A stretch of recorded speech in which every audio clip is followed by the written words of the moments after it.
రైతాంగానికి సంబంధించి ఇక్కడ మనకి 1,10,000 హెక్టార్లలో వరి ఉంది. అదేవిధంగా మనకి అరటి ఉంది. కొన్ని ప్రాంతాల్లో మనకి కోకో ఉంది. చాలా వరకు మనకి రొయ్యల చెరువులు, చేపల చెరువులు కూడా ఉన్నాయి. ఇప్పటికే టెంటేటివ్గా ఎక్కడెక్కడికి ప్రాబ్లం వస్తుందో టెంటేటివ్గా మేము ఇప్పటికే ఎన్యూమరేషన్ చేసి ఒక ఫిగర్ అనుకున్నాం.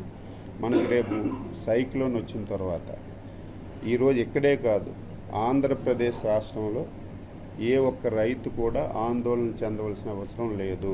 నేను మొదటే చెప్పాను, ప్రకృతి వైపరీత్యాన్ని ఆపే పరిస్థితి ఎవరికీ లేదు. కానీ వైపరీత్యం వచ్చిన తర్వాత ఎవరైనా సరే రైతులు నష్టపోతే డీటెయిల్గా ఎన్యూమరేషన్ చేసి వాళ్ళకి నష్టపరిహారం ఇవ్వడం ఒక ఎత్తు.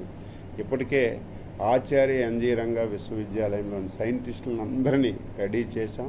ఎందుకంటే రేపు సైక్లోన్ వచ్చిన తర్వాత కొంత పంటను మనం మళ్ళీ శాస్త్రవేత్తలు సలహాల మేరకు మనం దాన్ని మళ్ళీ తయారు చేసుకునే అవకాశం ఉంది.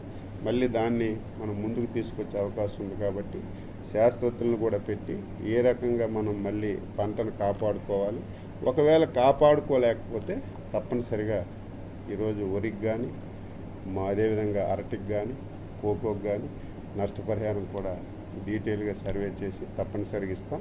రైతులు ఎవరు ఆందోళన చెందవలసిన అవసరం లేదు.